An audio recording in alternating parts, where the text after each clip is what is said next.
Salut à toutes et à tous, j'espère sincèrement que tout roule pour vous. Aujourd'hui, attachez vos ceintures car ce que vous allez entendre dépasse tout ce qu'on aurait pu imaginer en matière d'abus de pouvoir. C'est du jamais vu, pas seulement en Algérie, mais peut-être bien dans toute l'histoire de l'humanité, oui, rien que ça. On va plonger ensemble dans une affaire si absurde, si renversante, qu'elle a laissé plus d'une soixantaine de citoyens algériens complètement démunis. Et croyez-moi, on ne trouve pas ce genre de scénario même dans les pires fictions judiciaires. Ce cas-là, c'est un ovni du droit. Imaginez un instant, vous investissez dans un appartement flambant neuf bâti, selon les règles de l'art validées, tamponnées, autorisées par l'État lui-même. Vous ne l'avez pas gagné à la loterie, vous l'avez payé rubis, sur l'ongle avec votre propre argent. Et ce n'est pas récent, pour certains, ils y vivent depuis des années. Mais un beau jour, la foudre tombe du ciel. Pourquoi ? Parce que comme par un coup de baguette invisible, ou devrais-je dire d'une sorcellerie bureaucratique inexplicable, l'État décide de vous arracher votre toit. Oui, littéralement. Tout ça parce qu'une décennie après la construction, les promoteurs de ces logements, en l'occurrence une famille aujourd'hui dans le collimateur des autorités, se retrouvent en bisbille avec le pouvoir judiciaire et politique. Et hop, sans avertissement, les biens de simples citoyens sont confisqués, comme s'ils avaient trempé dans le scandale. Mais attention, ce n'est pas une blague. Selon les autorités, ces appartements parfaitement achetés dans les règles sont soudainement considérés comme des produits d'un blanchiment d'argent, d'un enrichissement sale ou d'une corruption qui, tenez-vous bien, ne concerne même pas les propriétaires actuels, mais les anciens vendeurs. Kafka sort de ce corps. Alors oui, je vous entends déjà. Mais attends, c'est quoi ce délire? C'est un sac de nœuds, ton histoire? Eh bien, installez-vous, je vais vous décortiquer ça proprement. L'affaire du jour concerne une soixantaine de citoyens algériens, des gens normaux, qui ont eu la malchance d'acheter un appartement à la mauvaise famille au mauvais moment. Cette famille, c'est la fameuse IU. Souvenez-vous de ce nom parce que depuis février 2023, et plus violemment encore depuis le 17 décembre 2025, elle est devenue l'obsession des autorités. Un véritable acharnement digne d'une vendetta d'État. On ne parle pas d'un simple suivi judiciaire, non, c'est du bulldozer en pleine vitesse. La fratrie AU, c'était pas n'importe qui, un clan de businessmen bien en place, dont le visage le plus médiatisé était Monsieur Ayou, propriétaire de Jazia TV, une chaîne qui à une époque brillait dans le paysage audiovisuel algérien. Mais en l'espace de 3 petites années, boum, tout bascule. Le clan est subitement classé dans la catégorie organisation criminelle par les tribunaux et les hautes sphères du pouvoir, oui comme ça, sans préavis. On les met dans le même sac que les Escobar, les Capone et autres légendes du crime organisé. Accusations, blanchiment massif, transfert illégal de devises, magouilles politiques et j'en passe. Et là, attention, on ne parle pas d'un ou deux membres. Non, non. C'est toute la dynastie IU qui y passe, 6 frères, leurs femmes, les enfants, les grands-parents. Même le beau-père, tous blacklistés, certains emprisonnés, d'autres sous IST et quelques-uns recherchés à l'international. Une mise à mort judiciaire collective exécutée à une vitesse record. Tout ça ne s'est pas fait en un claquement de doigts. Non, cette saga s'est étalée sur 3 à 4 longues années. Le premier acte démarre en 2019, mais c'est à partir de 2023 que le couperet est tombé. Pas juste une condamnation classique, non. On parle ici d'une sentence d'une brutalité froide presque mécanique. Ce n'était même plus de la justice, c'était une exécution symbolique. En 2023, l'État algérien a sorti le marqueur noir et rayé, toute une famille de la carte sociale, blacklistée, effacée, étiquetée comme ennemi public sous couvert de lutte contre la corruption. Une purge judiciaire bien ficelée. Mais là où ça devient croustillant, c'est que cette fameuse famille, voyez, n'était pas un obscur clan mafieux sorti de nulle part. Non. De 2005 à 2019, elle s'est imposée comme un acteur majeur dans l'immobilier en Algérie. Ayou et ses 5 frères, donc 6 au total, ont dirigé des entreprises solides, bien structurées, qui ont injecté des sommes colossales dans le secteur de la construction. Durant cette période, ils ont levé de terre pas moins d'une quinzaine de résidences. Leur boîte, Joumara Building Click, Promotion, Al Construction, toutes enregistrées, toutes fonctionnelles, toutes actives. Et tout ça sous l'œil bienveillant de l'État qui ne semblait rien trouver à redire, jusqu'à ce que le vent tourne. Tout était parfaitement huilé, les permis de construire accordés, les documents administratifs validés, les terrains officiellement achetés, répertoriés, enregistrés. Bref, chaque brique posée reposait sur une montagne de paperasse estampillée « République algérienne ». Entre 2005 et 2019, les projets ont fleuri dans les règles de l'art. Bon, évidemment, comme dans tout chantier en Algérie, il y a eu des secousses. Des petits accros, des anomalies par-ci par-là, mais rien de dramatique. Chaque fois qu'un souci était pointé, il était corrigé, chaque irrégularité était réglée. Tout était dans les clous, ou du moins remis dans les clous. Pendant 15 ans, malgré les vents contraires, les affaires immobilières de la famille ont roulé sans gros pépins. 15 années d'activité dans le béton et les briques, dans des zones qui ne sont pas vraiment ce qu'on appellerait accessibles au grand public. Hydra, Bir, Mourad, Raïs, Draria, Oran, Bousmaïl. Vous voyez le tableau que des quartiers qui pèsent lourd où le mètre carré se négocie comme une montre de luxe. Et pour que vous mesuriez l'ampleur du truc, chaque projet immobilier comptait environ 30 logements. Faites le calcul, on ne parle pas de 2 garages en tôle ondulée, hein? On parle de vraies résidences sur des terrains premium avec vue sur le rêve algérois. Parmi tous les projets lancés par la famille, il y en a un qui sort du lot, la fameuse résidence B, plantée stratégiquement entre les quartiers prisés de B et M. Tenez-vous bien, on parle ici de plus de 375 logements, un véritable mastodonte immobilier. À côté de ça, certains programmes plus modestes faisaient figure de colibri, le plus petit situé à Hydra avec à peine une vingtaine d'appartements. Mais dans l'ensemble, la moyenne tournait autour de 30 logements par résidence. Pas mal pour une famille sous surveillance. Et devinez quoi? Tous ces biens, ou presque, se sont vendus comme des petits pains. Qu'il s'agisse de transactions au comptant de paiement par chèque en liquide ou même via crédit bancaire, les acquéreurs ont déboursé leur argent proprement. On ne parle pas de vente à la sauvette ou de deal dans l'ombre. Non, 95% de ces logements, y compris des villas, ont été cédés avec tous les papiers nécessaires, actes notariés, titres de propriété, preuves de règlement. Bref, tout ce qu'il faut pour dormir tranquille. La traçabilité était béton comme leur construction. Alors oui, je vais tenter d'être aussi limpide que possible parce qu'en Algérie même, ce qui devrait couler de source se transforme en labyrinthe. Ce qui est évident ailleurs devient ici une énigme nationale. C'est presque une science, là où il devrait y avoir des règles simples, on trouve un chaos organisé sous haute tension politique. Quand l'arbitraire devient la norme, il n'y a plus de logique, juste de l'opacité. Pourtant, dans cette affaire, tout a été fait dans les clous. Une fois les biens vendus, les contrats signés, les paiements effectués, les ventes ont été validées par l'ensemble des organismes compétents, fisc, direction des domaines impôts, mairie, préfecture, rien n'a été laissé au hasard. Acheter un appartement en Algérie, ce n'est pas un saut dans l'inconnu. Il y a une procédure à suivre, une paperasse à remplir, des bureaux à visiter, comme dans tout pays qui se respecte. Et dans ce cas précis, les étapes ont toutes été suivies à la lettre. On était dans du légal bétonné, pas du bricolage de couloir. Alors remettons les choses dans leur contexte. Les personnes qui ont acheté un appartement auprès de la famille Su sont devenues en toute légalité les nouveaux propriétaires. Point final. Leur seul crime, avoir été client. Et pourtant, ils n'ont strictement aucun lien avec les déboires que cette famille a eus plus tard avec les autorités algériennes. Rien. Nada. Mais voilà qu'à partir de 2021-2022, l'ambiance change. L'État se met à creuser enquête, investigation, surveillance accrue pour passer au crible la fortune de la famille Su, leurs investissements à l'étranger, leur réseau, leur fréquentation politique, et là, sans prévenir, le couperet tombe. Résultat, une pluie de saisies conservatoires s'abat sur des dizaines de logements, qui ne sont même plus à la famille. Ces biens avaient été vendus depuis belle lurette avec tous les papiers en règle, acte de propriété, contrat notarié, paiement traçable.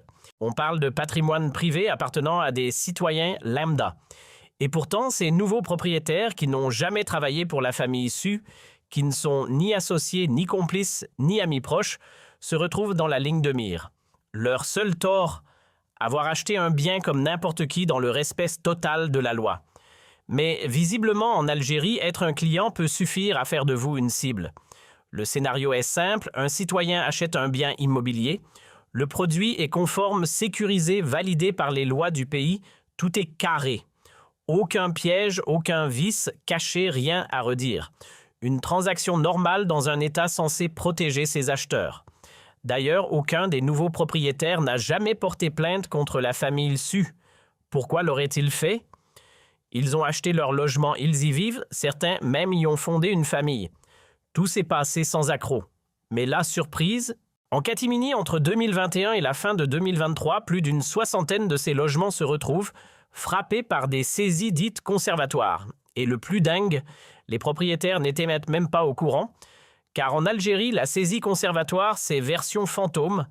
Personne ne vous prévient, aucun agent ne frappe à votre porte, aucun huissier, aucun courrier. Tout se passe dans le silence administratif le plus total. Et ce n'est que le jour où vous décidez de vendre que le couperet tombe, l'acte notarié bloque, le bien est gelé. Vous découvrez alors la bouche grande ouverte que votre maison ne vous appartient plus vraiment. Surprise, judiciaire. Et c'est là que les ennuis commencent vraiment. Certains propriétaires en toute bonne foi veulent vendre leurs biens, mais se heurtent à un mur invisible, leur appartement est gelé. Pourquoi? Parce que l'État a décidé de sa propre initiative que ces logements n'appartiennent pas vraiment à leurs actuels occupants, mais toujours à la famille Su. Du coup, impossible de vendre, d'hypothéquer ou même de modifier quoi que ce soit. Ces biens sont bloqués, mis sous cloche en attendant que la justice algérienne statue un jour peut-être sur l'affaire Su. La logique derrière tout ça, elle est économique. L'État réclame des indemnités colossales à la famille. Et comme cette dernière n'est plus sur le territoire, tous exilés à l'étranger, sauf un beau-père resté sur place, eh bien, il faut bien trouver de quoi récupérer la mise. Les logements saisis deviennent alors, en quelque sorte, des garanties. Une façon subtile de se payer sur les ruines, sauf que la famille Su, elle a préféré garder ses distances. Aucun des membres ne s'est présenté devant les juges. Ils ont envoyé des avocats, oui, mais eux-mêmes ont refusé de se montrer. La raison? Un désaveu total de la justice locale. Et ce rejet ne leur est pas propre. En vérité, en Algérie, la confiance envers le système judiciaire est au plus bas. Peu importe qu'on soit riche ou pauvre, homme ou femme, jeune ou vieux, personne ne croit en son impartialité. C'est devenu une réalité partagée, presque culturelle. Alors quand les condamnations sont tombées au printemps 2023, on s'est demandé, les autorités ont-elles conscience de l'absurdité de ce qu'elles orchestrent? Voient-elles qu'elles sombrent dans l'illogisme? Ou bien est-ce que, tout simplement, elles s'en fichent royalement? Et c'est là que le cauchemar prend une tournure irréversible. Ce qui n'était à l'origine qu'une simple saisie conservatoire s'est mué sans préavis en confiscation définitive. Du jour au lendemain, ce n'était plus une mesure temporaire, c'était une expropriation pure et dure. Des policiers, des gendarmes, accompagnés d'agents de justice, ont frappé aux portes. Littéralement, ils sont entrés chez des gens dans leur salon, dans leur cuisine, dans leur vie, pour leur balancer la phrase glaciale « Ce logement n'est plus à vous. Il est désormais propriété de l'État. » Et comme dans un mauvais film, ils ont soudé les portes, changé les serrures, posé des scellés, les propriétaires figés, choqués, dévastés. Imaginez la scène, vous êtes tranquillement chez vous, dans un appartement que vous avez payé de votre poche, signé chez notaire, enregistré, tout est légal. Vous y habitez depuis 3, 4, parfois même 10 ou 15 ans. Et soudain, des agents débarquent, sans explication claire pour vous jeter dehors. Sortez, ce n'est plus chez vous. Vous protestez, vous demandez « Mais j'ai fait quoi ?» Réponse sèche « Ce n'est pas vous le problème, c'est la famille Su. » Sauf que plot twist, la famille Su n'est même plus propriétaire de ces logements depuis des années. Ils ont été vendus, payés, actés, habités. Les papiers sont en règle, les preuves de paiement sont là. Mais non, on vous dit d'aller vous débrouiller avec la justice, de porter plainte, de trouver un avocat. Ce n'est plus à vous. Adressez-vous aux tribunaux. Bienvenue dans l'absurde, bienvenue dans une démocratie à géométrie variable. Petit rappel technique, tant qu'une saisie reste conservatoire, vous êtes encore sur le papier propriétaire de votre logement. Vous avez le droit d'y vivre, d'y dormir, d'y respirer, mais pas de le vendre. Il est sous gel administratif. en sursis, en attente. Mais dès que cette saisie devient définitive, alors c'est une toute autre histoire. Même poser un pied chez vous devient un délit. L'accès vous est interdit, point barre. Et ce n'est pas une théorie, on parle ici d'une 60aine de cas réels. Des familles entières mises à la porte, parfois même de plusieurs biens à la fois. Le tout sans avoir aucun lien avec les sus, aucun. Leur seul tort, avoir acheté un appartement via un promoteur immobilier agréé. Sérieusement, si moi j'achète un bien à une agence autorisée par l'État, comment pourrais-je deviner que 10 ans plus tard, le vendeur allait être accusé de quoi que ce soit? Est-ce que je suis censé lire l'avenir? Et rappelons-le clairement au moment des ventes, les sus n'étaient poursuivis pour rien. Pas d'enquête, pas d'arrestation, aucun dossier ouvert. Ils étaient juridiquement clean. Les premières accusations de corruption n'ont émergé qu'en 2021-2022. Les achats, eux, datent d'avant. Et malgré ça, on confisque, on expulse, on détruit des vies, sans aucune base légale solide. C'est du vol sous uniforme. C'est là qu'on touche au vrai visage d'un État voyou quand il piétine la propriété privée, comme s'il jouait au Monopoly avec les droits des citoyens. C'est là qu'on touche le fond. On appelle ça comment déjà? Ah oui, de l'abus de pouvoir pur et dur. De la Ogra dans sa forme la plus brutale. Tu as acheté un appartement à une famille légalement, sans arrière-pensée, et aujourd'hui on t'accuse presque d'avoir été complice de leur délit, comme si signer un contrat de vente faisait de toi un associé mafieux.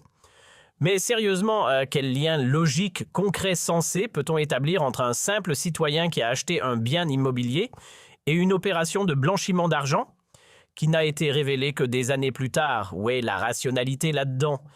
Quel tribunal sérieux pourrait oser justifier ça? Le propriétaire, le client, celui qui vit dans ce logement depuis des années, il n'a rien à voir avec l'histoire. Ni moralement, ni juridiquement. Ce n'est pas son dossier, ce ne sont pas ses fautes. Il est innocent, point final. Et rappelons-le encore une fois, tout était validé à l'époque. Contrat signé, acte notarié, enregistrement officiel, taxes payées. L'État lui-même avait donné son feu vert à la transaction. Alors non, ce n'est pas du vol. Ce n'est pas une fraude. C'est une vente 100% légale. Et maintenant, on vient dire non, finalement, ce n'est plus à vous. On marche littéralement sur la tête. Parce qu'un ancien propriétaire est aujourd'hui accusé ou pire reconnu coupable, on se permet de punir quelqu'un qui a acheté ce bien des années avant, à une époque où aucun soupçon ne pesait sur l'affaire. Mais où est la logique à ce stade? C'est de la science-fiction judiciaire. Et surtout, ça n'existe nulle part ailleurs. Même dans les pays les plus reculés, les plus instables, les plus corrompus, je n'ai jamais vu une autorité venir confisquer un bien privé vendu légalement il y a des années, sous prétexte que le vendeur est tombé en disgrâce après coup. Ce délire juridique n'a pas d'équivalent connu sur cette planète. C'est insensé, complètement absurde. Et pendant ce temps, des dizaines de propriétaires honnêtes sont jetés à la rue sans ménagement comme des intrus dans leur propre foyer. Et ce n'est pas qu'une métaphore. C'est une violation dans tous les sens du terme. On vous entre chez vous, on vous prend ce qui vous appartient, on vous coupe l'accès à votre propre toit, on modifie les titres fonciers, on change les serrures, et tout ça alors que vous avez acheté ce logement avec vos économies, après des années de travail honnête. Désolé, mais ça a une odeur bien connue, celle de la mafia. Sauf qu'ici, ce n'est pas une bande organisée dans l'ombre, c'est l'État lui-même qui agit comme un gang, un racket en costume-cravate approuvé par les institutions. Parce qu'en Algérie, on ne combat pas la mafia, on l'institutionnalise. Elle a son drapeau, ses ministères, ses tribunaux, les mafias italiennes, mexicaines, japonaises ou même corses. Ce sont des organisations criminelles privées. En Algérie, on a inventé mieux une mafia d'État officielle avec numéro de registre et sceau administratif. C'est là que les choses deviennent carrément surréalistes. On ne parle pas d'un groupe clandestin ou d'un gang de fortune. Non! On parle d'un État entier avec son drapeau, son armée, ses institutions, ses estrades officielles et ses discours solennels qui se met à expulser ses propres citoyens de chez eux. Et pas n'importe qui, des gens dévastés, perdus, parfois même des figures bien connues du paysage public. Car oui, parmi les acquéreurs des logements de la famille Su, on ne trouve pas que des anonymes. Non, il y a du beau monde. Tenez par exemple la fille de l'ancien président Chid Bédid. le fils de Doumbia, l'ex-ministre de l'Intérieur, et même un certain Nordin Bagdad. Vous ne connaissez pas ce nom? Laissez-moi vous rafraîchir la mémoire, c'était le tout premier directeur de cabinet du président Tebboune, en poste dès mars 2020. Autant dire un homme du sérail du tout premier cercle. Et ce Nordin, qu'est-il devenu? En 2021, il est nommé ambassadeur d'abord au Canada, puis en Grèce. Une carrière diplomatique classique pour un homme du système. Sauf que même lui, malgré son CV impeccable et ses réseaux haut placés, n'a pas échappé à la lame. Car oui, tenez-vous bien, lui aussi avait acheté un appartement dans une des résidences SU. Et ce bien-là, il a été saisi. Conservatoirement d'abord, puis définitivement. Autrement dit, l'ancien bras droit du président s'est fait expulser par la signature de son propre patron. Bienvenue dans l'absurde version 2.0. Même les plus proches du pouvoir ne sont plus à l'abri de la machine qu'ils ont eux-mêmes construite. Et là, tenez-vous bien, car même Nordin Bagdad, pourtant proche du sommet de l'État, n'en revient pas. D'après mes sources, lorsqu'il a appris que son propre appartement était concerné, il est resté sous le choc. Et pour cause, la décision est tombée de manière violente, expéditive, brutale, soyons clairs, sauvage. Comment un État peut-il se comporter ainsi sans fondement juridique, clair en saisissant les logements de simples citoyens de propriétaires parfaitement légitimes, dont le seul crime est d'avoir acheté un bien auprès d'une société certes fondée par la famille Su, mais parfaitement agréée à l'époque, en toute légalité Nordin outré, a tenté de comprendre. Il a décroché son téléphone et appelé Boalem Boalem, un haut responsable du régime. Il lui dit « Qu'est-ce qui se passe ? Nous sommes nombreux à avoir acheté avec notre argent. Je suis un ancien directeur de cabinet, un ambassadeur. J'ai travaillé toute ma vie pour m'acheter un toit. Ce logement, je l'ai payé avec mon salaire et maintenant, on me le prend. » Et là, la réponse fuse froide comme une lame. « Je ne peux rien faire. L'ordre vient d'en haut. » D'en haut, le fameux numéro 1. Autrement dit, le président lui-même aurait donné la consigne de tout saisir, pas seulement les biens de la famille Su, mais aussi ceux qui avaient été vendus depuis longtemps à des acheteurs privés, sans le moindre lien avec les poursuites actuelles. Quand même les anciens piliers du système sont traités comme des parias, c'est qu'il ne reste plus de barrière entre l'arbitraire et le chaos. Franchement, même dans les monarchies les plus fermées, les plus rétrogrades, on ne voit pas ça. Au Maroc, le roi, malgré tout, son pouvoir absolu, n'a jamais expulsé des citoyens de leur maison juste pour assouvir une vengeance personnelle. Même chez les Saoudiens, pourtant pas réputés pour leur douceur en matière de justice, jamais un monarque ne s'est réveillé un matin en décidant de confisquer des logements, simplement parce qu'ils avaient, à une époque, appartenu à quelqu'un tombé en disgrâce. Mais chez nous, en Algérie, c'est devenu une méthode, on punit par contamination. Si ton bien a été un jour lié de près ou de loin à un indésirable hop saisi, c'est une logique de clan, pas d'État. Et ce qui est terrible, c'est que tout cela repose sur une narration à sens unique, celle que le pouvoir impose à travers ses médias. Les journaux et les chaînes proches du régime se contentent de répéter en boucle la version officielle « La famille Su est coupable, point ». On ne parle jamais des faits contestés, des irrégularités judiciaires, ni du contexte. Je le répète encore une fois, je ne suis ni leur défenseur, ni leur porte-parole. Si des délits ont été commis, il est normal qu'il y ait des procès. Mais des vrais procès. Des procès justes, équitables, menés par une justice impartiale et professionnelle. Pas cette parodie qu'on nous sert sous prétexte de morale d'État. Encore une fois, il faut le dire clairement, rendre justice, ce n'est pas abuser de son autorité. La justice, la vraie, ne se confond pas avec la vengeance, ni avec l'humiliation, ni avec la brutalité institutionnelle. La justice, ce n'est pas l'arbitraire camouflé sous des robes noires. C'est la rigueur, l'équité, la transparence. C'est le respect des principes, pas l'exécution d'une rancune d'État. Ce que l'on voit ici, ce n'est pas de la justice. C'est une mise en scène punitive, et ce qui est encore plus grave, c'est qu'on s'en prend à des gens qui n'ont strictement rien à voir.